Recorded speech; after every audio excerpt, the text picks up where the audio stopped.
Ahí atrás, ¿se me escucha bien? Es una prueba de control porque luego hablará nuestro querido Cristian. Básicamente, muchas gracias por venir. Hoy estamos probando un formato, bueno, vamos a probar un formato nuevo de dar una charla, bueno, al menos para nosotros. Al principio habrá una parte teórica de unos 30-40 minutos acerca de microservicios. Esto es una primera parte de lo que... de dos, ¿no, Cristian? Sí. Sí. Luego en octubre habrá una segunda parte, entonces esta es la parte introductoria. Luego la charla está dividida en 8 partes, básicamente en 8 temáticas, y después de la parte teórica vamos a cubrir con la parte práctica 4 de los 8, o sea, quiere decir, vamos a cubrir la mitad, en formato open space, ¿vale? Una vez terminada la parte teórica vamos a explicar mucho mejor cómo funciona, pero básicamente vamos a partir grupos, habrá gente interesada más en una parte y habrá gente interesada más en la otra, entonces haremos grupos y vamos a intentar cubrir vuestras problemáticas prácticos, digamos, de lo que se refiere a la temática. ¿Se me ha entendido? Sí. No molesto más, hay cerveza, haremos un parón. Doy la palabra a Cristian y estoy por aquí. Gracias.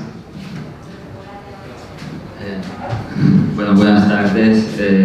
Me llamo Cristian Ciceri y soy el arquitecto del software de la compañía Appium Hub.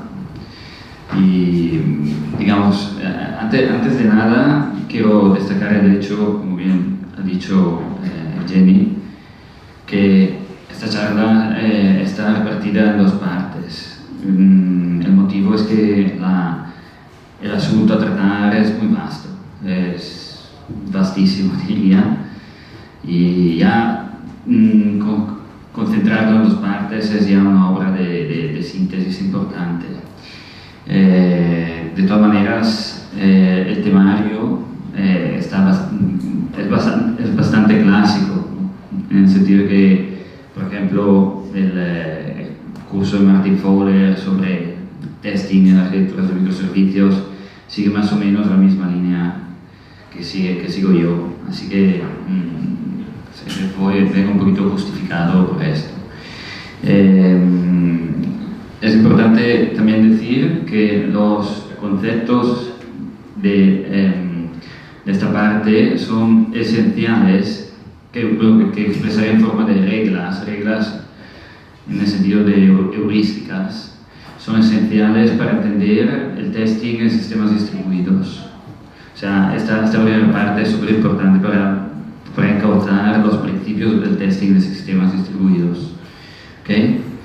Entonces, empezamos. O sea, empiezo un poquito para hablar de dónde venimos rápidamente. Venimos de definiciones de arquitecturas como la clásica Model View Controller o el modelo de Jacobson de los años 70-80, ¿no? Aquí es donde empieza un poquito todo. Y empiezan también los problemas, en el sentido que este modelo, por ejemplo, fue descrito por Jacobson como un sistema, básicamente se divide en 3 macrocomponentes que son la view, lo que llama view, en realidad sería la interfaz, para nosotros una interfaz de API, unos controladores que básicamente orquestan unas entidades. Lo que pasa es que Jacobson explicita el hecho de que el modelo, o sea, lo que llamo entidades, para él son una fachada. La fachada es el patrón facade. O sea, explicita que estos para él son servicios, no son entidades en el sentido de objetos con solo datos.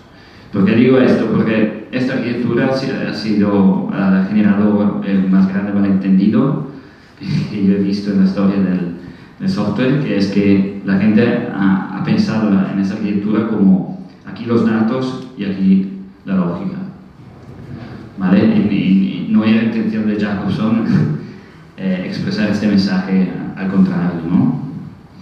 Entonces, en el año 2005, cuando ya se había escrito el libro de Domain Design de Eric Evans, Esther Cockburn propone un modelo arquitectural que se llama arquitectura hexagonal, que da toda la vuelta a cómo se concibió la arquitectura hasta ahí. Básicamente lo que propone es que mientras que hasta el año 2005 se consideraba el corazón, la base de datos como el corazón de una aplicación, ¿sí? Aquí se vuelve, por así decirlo, a dar importancia a la lógica de dominio. Entonces es el código el centro de la aplicación, es el código, en concreto el código de dominio. ¿Okay? Y la vista, los controladores y las bases de datos, los servicios de email, de notificaciones, son adaptadores hacia un mundo externo. No son como cosas que enchufe y desenchufo, ¿no? Siguiendo el modelo lógico del Domain Design, es inevitable llegar al concepto de microservicios. O sea, el Domain Design lo llama Bounded Context, SOA lo llama servicio. Hablamos de microservicios, es absolutamente la consecuencia lógica de toda la escuela del Domain Design. Pero ¿qué es un microservicio en realidad? Bueno, es que un microservicio, si abrimos la caja, vemos que son muchas arquitecturas hexagonales. Es decir, un microservicio es un enjambre de arquitecturas hexagonales. Pues hoy, lo que vamos a hacer hoy es básicamente abrir esta caja y ver cómo se testea un microservicio y los principios de microservicios. De testeo de microservicio. Y esos mismos principios valen subiendo el nivel de testing hasta llegar al testing de un sistema distribuido. Es decir, hoy llegaremos al testing funcional, bueno, o de componentes, si preferimos. La siguiente vez estará integralmente dedicada al testing de sistema. ¿Okay? Vale. Antes de empezar a hablar de testing, nos tenemos que preguntar qué objetivo tenemos. Bueno, uno diría, es que tengo el objetivo de maximizar la cobertura de test. Habría que hablar de cobertura lógica, cobertura real, no real, pero estoy más interesado a pensar que sí, maximizar la cobertura de test, pero no a toda costa.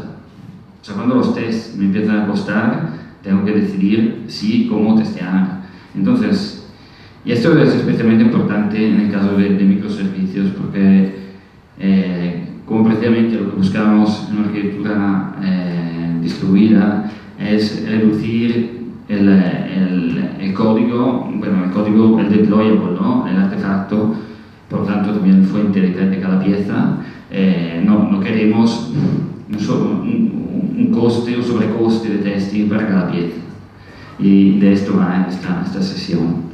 Entonces, vale, maximizar la cobertura de test, pero quiero minimizar el esfuerzo de escribirlos y sobre todo de mantenerlos, los tests. O sea, no quiero estoy en la arquitectura de microservicio porque me ayuda con la agilidad, lo que no quiero es comérmela por una mala estrategia de testeo. Quiero minimizar el solapamiento de test. Es decir, claro, si yo testeo 3 veces lo mismo, cuando luego tenga un bug me saltan 3 tests y tengo que ir a mirar los 3 y perder tiempo. Quiero minimizar el acoplamiento entre test y código de prod. O sea, no quiero test que yo cambie una implementación y tengo que cambiar también el test. Es decir, bueno, luego estos conceptos serán más claros. O sea, lo fácil es testear mucho. Testear mucho es muy fácil. Lo difícil es testear el máximo con el mínimo esfuerzo. O sea, el arte del testeo y más aún importante en una arquitectura basada en microservicios es testear lo máximo dando el mínimo esfuerzo al testing. Y para esto hay un solo camino, tener unas piezas arquitecturales diseñadas para la testabilidad. Entonces, primera regla, separar el código puro de impuro. O sea, estemos o no estemos dentro de microservicios siempre tendremos una parte de lógica pura y una parte de lógica impura. Aquí no quiero entrar en la terminología de la programación funcional. Estoy hablando, me vale y me basta con un modo puro orientado a objetos y un modo impuro orientado a objetos. Es decir, ¿qué es para mí código puro? Puede ser código que no accede a file system, no accede a ficheros de configuración, no accede a primitivas de threading, no accede a la red, ni SDP, ni TCP, ni UDP, ni ningún protocolo de bajo nivel.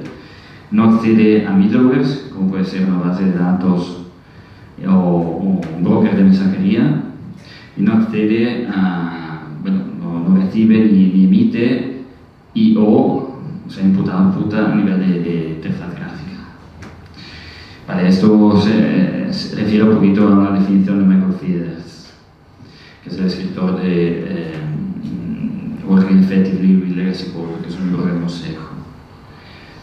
Vale, pues, entonces, ¿qué es el código impuro? Pues el código que hace todo lo que hemos dicho, ¿no? Que definimos más o menos side effects. Entonces, la idea es todo el mundo puro tiene que ir en dominio, y todo el mundo impuro, que serían los ports en adapters, tiene que, y todo y solo la lógica impura tiene que ir en los servicios de infraestructura. Ahora lo veremos. Claro, detallamos un poquito más. ¿Qué pasa aquí? Aquí es un mundo impuro. Aquí no puedo representar con objetos la realidad. Aquí es un flujo de datos, de entrada y salida. Tendré un adaptador que adapta un lenguaje absolutamente primitivo, JSON o que viaja por la red, a un objeto de dominio, ¿no? Entonces, este es un adaptador y aquí, o sea, ese es un mundo totalmente puro, adaptador, un mundo puro orientado a objetos. Evidentemente lo mismo pasa con la base de datos. O sea, el tema es que aquí no tenemos tipos complejos, no tenemos posibilidad de tener métodos. La base de datos, por ejemplo, es una fotografía de un estado, ¿no? Vale. Siguiente regla: apoyarse al compilador. Vale, esta va de las maneras de, antes de entrar en el concepto de testing, de las maneras de minimizar el testing. O sea, cómo me evito escribir tests. O sea, cómo al final consigo escribir muy pocos tests. Pues ese es un principio que siempre viene de Working Effectively with Legacy Code. El tema es que un test que no tiene red bar, en el sentido de un test que no pasa porque no compila, no tiene sentido que exista. O sea, si un problema me lo pide el compilador, ¿por qué tengo que perder tiempo a escribir un test que no tiene, o sea, que o en verde no compila? Entonces, lo que pasa es que para conseguir eso se necesitan unas técnicas. Entonces, propongo 4 técnicas. La primera es ser explícito en los tipos de contrato, aún en presencia de inferencia de tipos. O sea, aquí voy un poquito al extremo. O sea, en vez de apoyarme en la inferencia de tipos, el consejo que doy es explicitemos los tipos, y así es al revés, es la implementación que se guía por los tipos. Y ahora haré un par de ejemplos muy tontos. La segunda técnica es usar value object, la tercera es validar el constructor, y la cuarta es no representar estados ilegales. Entonces vamos a la primera. Este es un ejemplo que os he dicho que es muy tonto. Nos imaginamos un método que según qué condición puede devolver null. Y claro, si yo dejo a la inferencia de tipo inferir los tipos, pues tendré que testear que en todas las condiciones no me devuelve null. En cambio, si yo defino ya un contrato con un tipo de vuelta, hay compiladores que detectan la nulabilidad, no me compilará. Esta línea no me compilará. ¿Sí? esto es tan sencillo como esto, ¿no? O sea, explicitar siempre los tipos aún en presente de segunda regla, usar value object. Vale, aquí esta se relaciona con la siguiente. La idea es que si, bueno, cuando yo estoy dando, en vez de dar tipos primitivos, estoy dando tipos complejos, ¿no?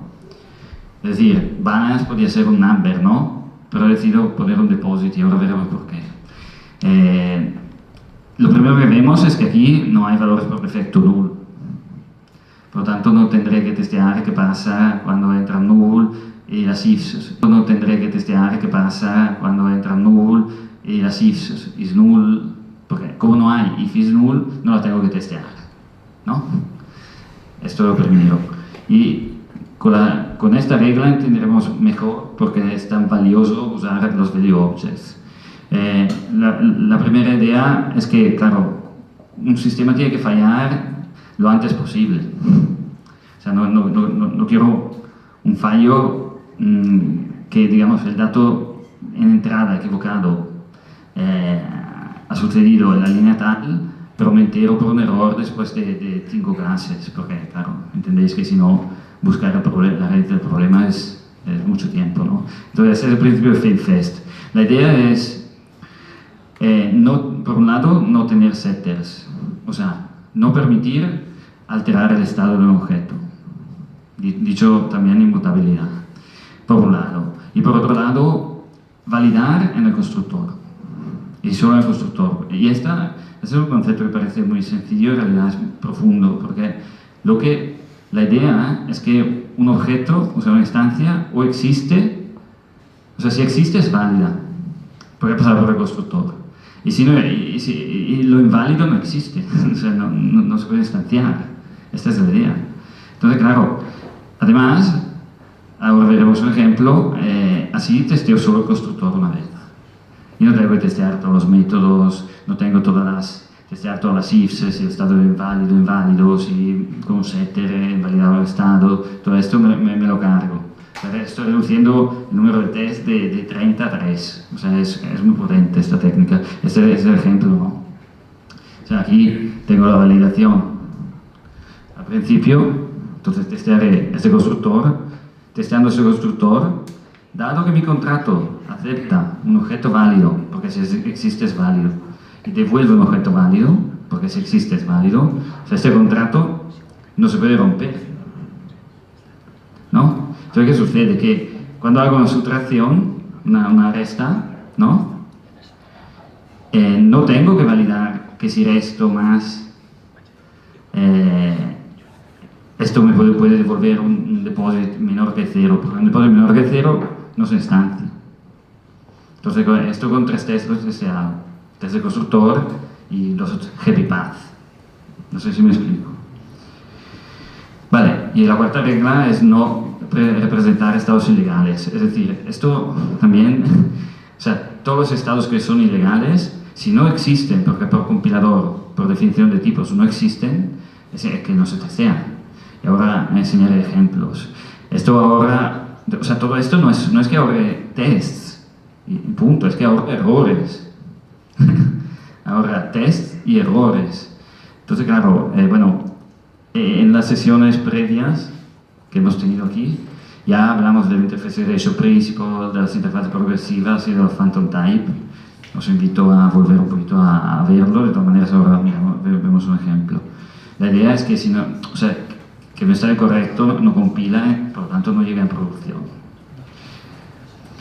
Vale, este es un ejemplo. Muy idiota, pero es un ejemplo que creo que es comprensible. O sea, puedes estar soltero o casado, ¿no? Y lo que no puedes es tener una cita con una persona casada, ¿no? Pero con una soltera sí. En vez de tener... Bueno, es un ejemplo del libro, ¿eh? O sea, a mis disculpas. A mis disculpas.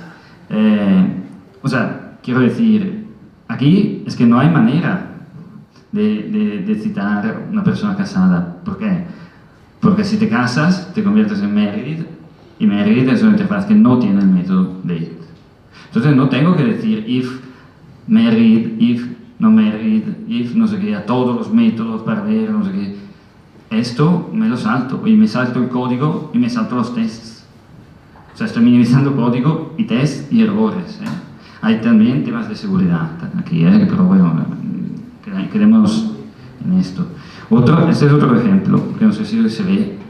Básicamente, me imagino una situación en la que el contacto de una persona puede ser un email o un número de teléfono, ¿no? No puede ser los dos, pero tiene que haber al menos uno de los dos. Claro, yo podría hacer la clase contact que recibe un email por defecto null, un número de teléfono por defecto null, y el constructor validar que si no hay ninguno de los dos, tiras un error, si hay los dos, tiras un error. Vale, pues, ifs, ¿sí?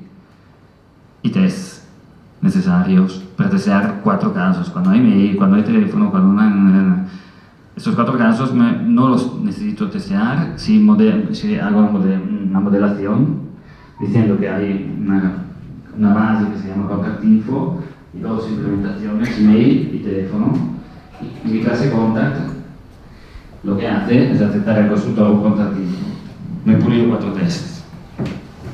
¿Sí? Vale, pasamos a la siguiente regla. La lógica pura, lo que he definido como lógica pura, en los objetos de dominio, como ya he dicho. Aquí hago hincapié sobre el tema de que los servicios, me refiero a las capas de servicio, no tienen que tener lógica. ¿Ok? Porque si tengo lógica en la capa de servicio, tengo una serie de problemas arquitecturales, pero desde el punto de vista del testeo, para testear la lógica tengo que instanciar un servicio con 24 mocks. Y estoy testeando lógica pura. Mi test es indirecto, es inexpresivo y es complejo. ¿Por qué tengo que hacer estos setup inmensos con 24.000 mocks para testear una lógica pura? Quiero hacer un poquito, dar el concepto de capa de servicio, ¿vale? La capa de servicio es la facade que estaba en el modelo de Jacobson, ¿no? Entonces, claro, lo que hace es orquestar el código puro con el código impuro, pero simplemente hace una composición, no tiene que tener lógica ni ifs ni nada. Y aquí he puesto una cita de Martin Fowler sobre un artículo muy profundo que escribió relativamente al Domain Design, que es el Dynamic Domain Model, y aquí dice, claro, si toda la lógica está en los servicios, estás dando palos de ciego, ¿no? Básicamente. Entonces, claro, este es un ejemplo de test de un service layer con lógica. O sea, fijaros que tengo 1, 2, 3, 4, 5 mocks. He omitido las expectaciones que estaban en el setup porque no caben en la pantalla, simplemente. Pero ya hay las expectaciones, etc. para hacer para verificar una lógica muy sencilla, ¿no? Esto es como como el Domain Design pide que se hagan los service layer. O sea, composición, línea 1, línea 2, punto. Va a poder haber línea 3, línea 4, pero de este tipo, o sea, código puro y lineal, totalmente lineal, no hay lógica aquí. Siguiente regla. No se hace dependency injection en el código de dominio, ¿vale? Aquí hay una diatriba que dura desde hace muchos años, que es la de classicist versus mockist. O sea, hay una escuela que se llama mockist, que es la escuela de usar muchos mocks, básicamente.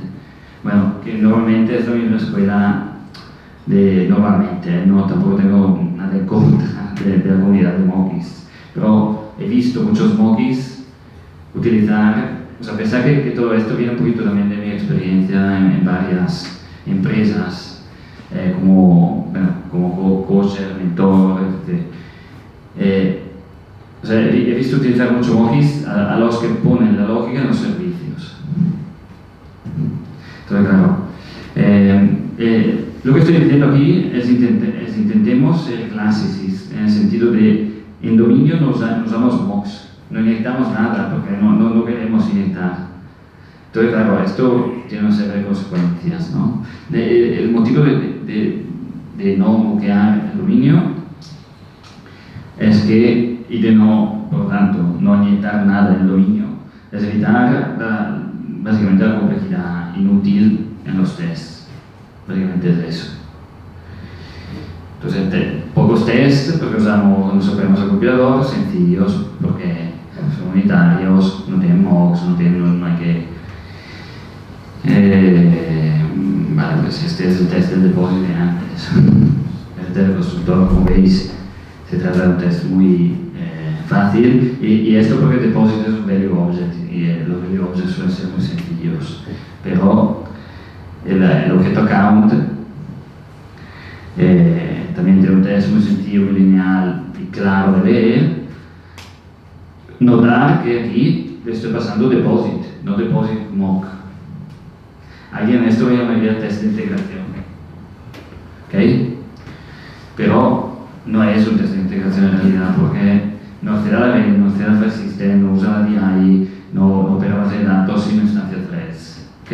O sea, no sale de la memoria, es lógica pura, determinista, totalmente determinista. Entonces, claro, yo estos tests, para distinguirlos de los test de integración, los llamo test de mini integración, ¿ok? Entonces, otra regla, siguiente regla, no se hacen mock de APIs de tercera parte, o sea, APIs que no son nuestras. Esta es una regla que además ha sido escrita varias veces en libros como Growing Object Oriented Software Guided Tests.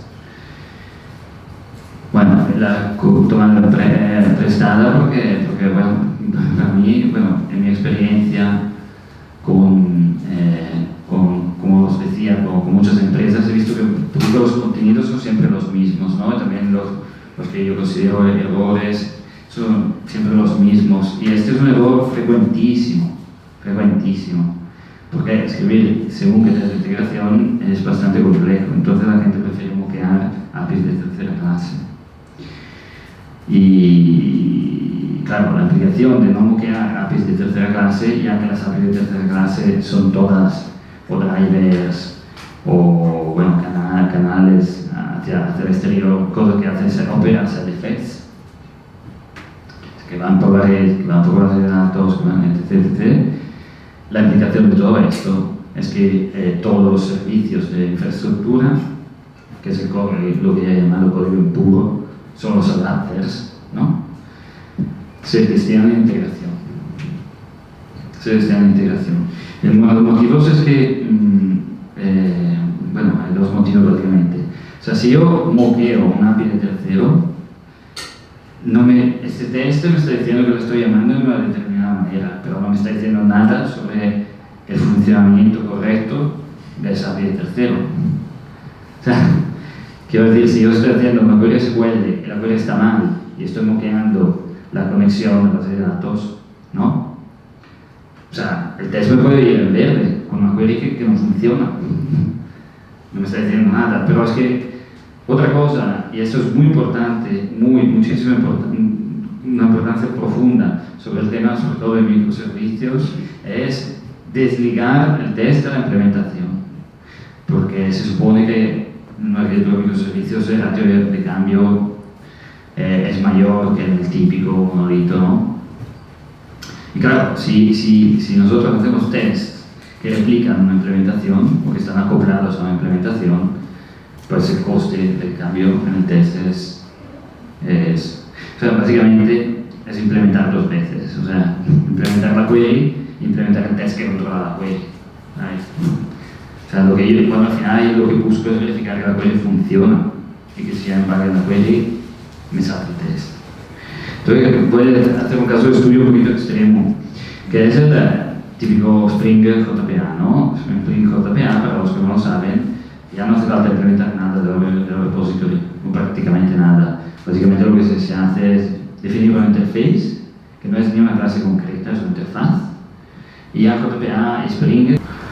Claro, y mucha gente me dice, es que no quiero testear JPA, porque JPA tendrá, Hyper de JPA y Spring tienen ya sus tests, ¿no? O sea, yo lo dejo si no lo testeo, ya está. Pues, claro, yo digo que justamente es súper importante testear en integración los repositories. Y uno dice, pero si no los implemento yo, ya, pero es que estamos testeando no el repository, estamos testeando que el repository interactúe bien con nuestro mapping a base de datos, con el esquema de base de datos, con el manejo de conexiones, transacciones, que vaya bien ese manejo. Y estamos testeando todas las constraints de base de datos, todas las queries ad hoc, porque a veces sí que hay que implementar algo, ¿no? O sea, el hecho de que no implementemos nosotros el repository no quiere decir que lo tengamos que testear, porque en realidad sí que lo estamos implementando, porque detrás del repository hay las nuevas bases de datos. Y esto es lo que es importante ver. Además, es que hay muchísimos bugs en base de datos. O sea, hay mucho más bugs en la interacción con la base de datos que con la lógica pura, porque es más indeterminista, ¿no? Vale, pues este es un típico test de repository, que tampoco son tan difíciles, pero es importante distinguir un poquito las fases. O sea, empezamos básicamente guardando un mensaje, ¿sí? Guardando un mensaje. Bueno, aquí no está, está arriba. Se también inicia el mensaje. Hacemos un repository.save.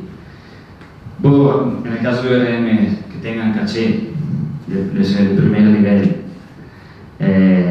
borramos, o sea, la limpiamos, porque si no, no estamos testeando nada, para asegurar que testamos esa integración. Vamos en base de datos a buscar el mensaje y verificamos que lo que me ha devuelto es lo mismo que he guardado. Test de integración. Es bastante estándar. Se puede incluso hacer genérico. Vale, hasta aquí hago un pequeño resumen de dónde hemos llegado. Hemos dicho que, bueno, primero, o sea, lo que queremos es minimizar los tests, ¿no? Y el primer punto es minimizarlos apoyándonos de forma completa al compilador. O sea, ya nos cubrimos unos cuantos tests, haciendo las cosas bien, no metiéndolos null, modelando con tipos las condiciones, ¿no? Usando value objects, usando inmutabilidad. Ya nos pulimos unos cuantos tests. Pero es que luego hemos dicho, todas y solo la lógica pura la metemos en el objeto de dominio y no en el service layer. Todo y solo la lógica pura la metemos en los servicios de infraestructura.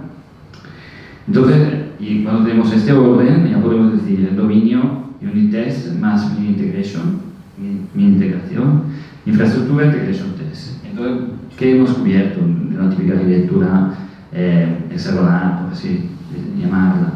Pues ya hemos cubierto el dominio infraestructura con el dominio unit test classicist y integration test en infraestructura. Entonces, aquí faltan dos componentes, ¿no? Service layer y luego el componente controller más la API, ya veremos. Vale, siguiente regla. Ahora entraremos en algún test donde sí que aconsejo usar dobles de test. Pero quiero explicitar qué dobles de test quiero usar. Entonces yo soy muy en contra de los mocks estrictos. ¿Por qué? Bueno, los mocks estrictos, para los que no lo saben, son los mocks que ponen la expectación antes de la ejecución del código. Y la excepción se ejecuta cuando se ejecuta el código. Mientras que un lenient mock o un spy lo que hace, bueno, básicamente graba lo que sucede y al final del test te permite hacer una aserción, la que quieras. Esto es un ejemplo, ¿no? EasyMock funciona con strict mocks. Bueno, básicamente después le dice que se tiene que llamar some method n veces y devolver, bueno, cuando se llena YAM devuelve cierto valor y entonces corre el test. ¿Sí?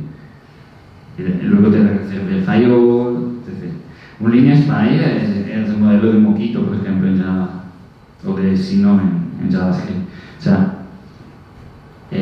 al final final, bueno, línea mock o spy. O sea, esta es la sección que se hace al final del test. O sea, dice, bueno, vale, se ha llamado y todo, pues, ya que lo has grabado, verifica, o sea, haz la sección sobre que se ha llamado una sola vez. Bueno, ya está. El stub, bueno, en otra ocasión hablaremos de la diferencia entre un mock y stub. Entonces, ¿por qué no quiero mocks estrictos? Bueno, porque setup es un jaleo, o sea, se lee mal la expectación. Además, se hacen muchas expectaciones. Y luego, cuando a un mock le has puesto expectaciones, es muy difícil reutilizarlo en varios tests. O sea, reutilizar código es... Y luego también el tema de que facilita mucho sobre especificar. O sea, estás todo el rato poniendo expectaciones muy exactas, es lo que quiero evitar. En cambio, un SPY se puede reutilizar entre test y test. Siguiente regla, aislar el service layer. He hablado de SPY, mock y tal, porque yo, o sea, ahora tenemos la lógica pura y la testeada. La pura testeada, falta testear la composición de las dos. Pero claro, yo lo que quisiera es evitar el indeterminismo que me da un test de integración. Cuando testeo los servicios de infraestructura, me lo tengo que comer el indeterminismo. Pero bueno, estoy testeando exactamente eso. Pero en el caso del servicio, porque me lo tengo que comer otra vez, ¿no? Entonces aquí sí que aconsejo absolutamente aislar. Entonces, pero aíslo los servicios de infraestructura, no aíslo el dominio. El dominio es lógica totalmente determinista, porque es lógica pura, lo puedo utilizar. Lo que sí que pido es hacer stubs y en casos SPYs de servicios de infraestructura. Entonces tengo un poquito la idea de cómo se dice service layer, o sea, le inyecto, bueno, básicamente le inyecto un mock de repository y un poco al servicio con un objeto de dominio real.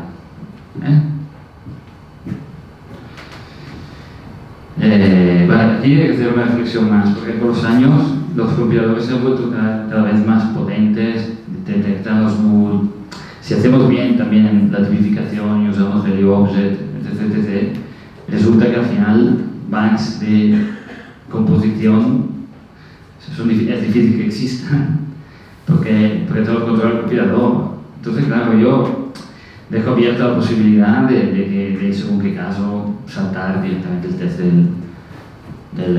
de la capa de servicio bajo la condición de que no tiene ninguna lógica.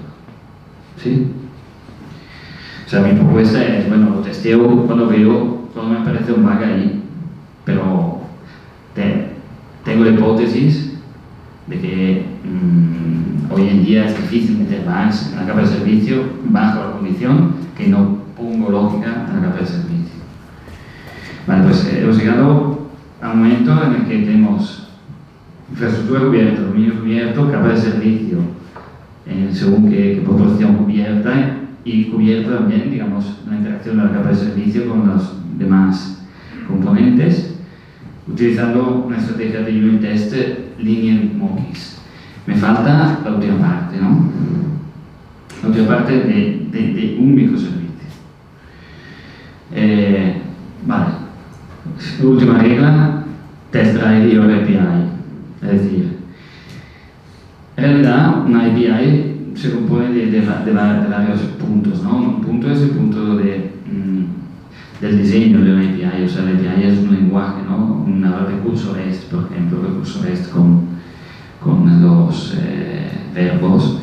Luego hay unos cuantos middleware, típicamente, interceptors, no sé qué, aspectos, y luego los controladores, luego habrá los helpers que convierten una cadena codificada de determinada manera en otra cadena, y luego finalmente el DDO. Todos estos componentes que son muy técnicos, lo que yo los llamo en general código pegamento. Es un código que pega pieza, es un pegamento. Entonces, O sea, el tema del testeo del grupo, si yo testeo en unitario, son tests muy elaborados y muy poco significativos. O sea, no me da... O sea, la experiencia que tengo yo es que cambia demasiado el grupo como para aportarme algo. El test unitario, por ejemplo, el controlador. No me sirve para nada. Entonces, y además, o sea, estaréis de acuerdo que los casos reales, por ejemplo, a nivel de API, hay que probarlos igualmente, porque al final yo tengo que saber si a un cliente le va a ir o no un servicio web. ¿Sí? Entonces, dadas estas condiciones, lo que yo propongo es no testear en unitario toda la parte del código de pegamento y el siguiente nivel de test es el test funcional, bueno, o de componentes si preferís, de la API de un servicio. Estoy hablando. ¿Por qué? Porque testeando funcionalmente, accidentalmente estoy testeando también todo el código de pegamento técnico. Voy un poquito más allá. ¿Cuándo debería empezar a testear la API? Pues cuando la API aún no está, cuando aún no existe. O sea, el diseño de API con un test. Y como, bueno, yo pido dos cosas, y este es otro punto muy reiterado en las varias experiencias que tengo yo. Pido, primero, que la herramienta de test no esté acoplada al framework que estoy utilizando para exponer mi microservicio. Es decir, yo sé, si estoy utilizando Spring, no quiero test de Spring. Porque si mañana paso a otra tecnología o a otro framework, Autumn, por ejemplo, ya estoy súper correcto. O sea, ya mis tests no me valen, los tengo que tirar todos. Además, lo que quiero testear no es una simulación, quiero testear que realmente la API conteste a una petición web, por ejemplo. Y posiblemente a mí me gustaría que esta herramienta me permitiera reutilizar mis flujos de test para generar escenarios de test de rendimiento, que veremos que son muy importantes, porque no solo son de rendimiento, cuando hablamos de arquitecturas de microservicios. Porque son precisamente los tests que cubren toda la interacción entre microservicios. Entonces, lo que usamos nosotros internamente es Jmeter, más que nada porque es un estándar y es una herramienta muy lograda. Y sirve, o sea, es un buen tool for the job. Hay más, no quiero que haya un debate, pero la idea es este tipo de herramienta. Entonces, la táctica, hemos hablado de estrategias de test, ahora voy en la táctica de test para todos los componentes que hemos visto. O sea, ¿cuál es el flujo de testing? Pues el flujo de testing es, punto 1, diseño la API y tengo un test funcional en rojo porque la API aún no está, me está devolviendo 404, por ejemplo. Punto 2, creo un controlador sencillo que me devuelva el DTO mínimo para que pase el test, para que el test se ponga en verde. Entonces ya tengo el test de la API con el contrato diseñado en verde. Ahí empiezo el diseño del dominio, ¿no? Entonces empiezo a hacer test-driven development a nivel unitario en mi integración, como hemos visto, de la lógica pura. Siguiente paso, implementación de los servicios de infraestructura. Test-driven development de integración. ¿Okay? Siguiente paso, implementación del service layer. Test-driven development en aislamiento. Siguiente paso, bueno, tengo ya el service layer, los servicios de infraestructura y el dominio. Lo único que debe hacer es enchufar el service layer al controlador que tenía hardcoded y verificar que el test funcional sigue en verde o ponerlo en verde. ¿Sí? Esa es la táctica de test. Entonces, siguiente iteración, siguiente API, etc.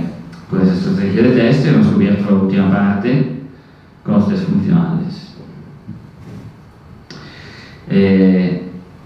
con toda esta estrategia de test, se habla mucho de la pirámide de test últimamente, precisamente por lo que os decía, porque con las arquitecturas de microservicios es vital minimizar el esfuerzo de test.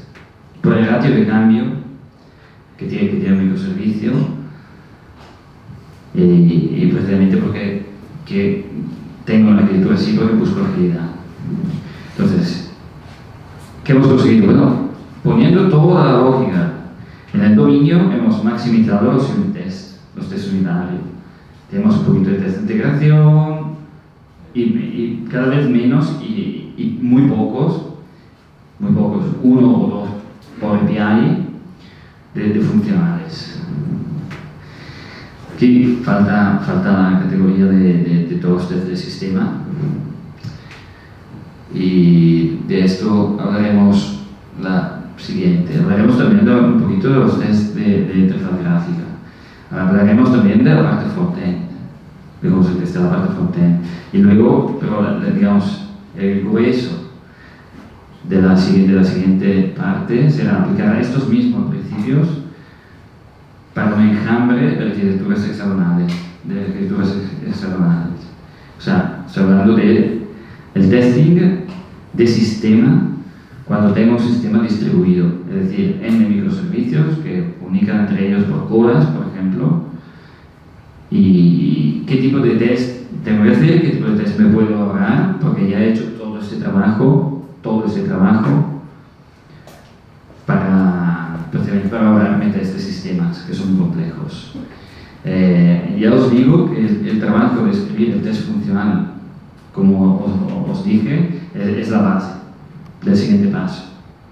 O sea, teniendo ya los test funcionales de servicio por servicio, ya desde ahí abrimos la puerta a hacer test de todo tipo, entre Chaos Monkey, test de resiliencia, uso de rendimiento, de escalabilidad, etc. ¿Vale? O sea que la última parte de hoy es la primera, es de donde partimos para la siguiente. Y gastaré unas palabras, no hoy, también sobre el tema del behavior driven development. En el sentido que es otra técnica que está yendo muy fuerte, yo creo bastante en ella. Y bueno, ya hablaremos un poco de ello. Ahora, bueno, gracias a todos y cedo la palabra.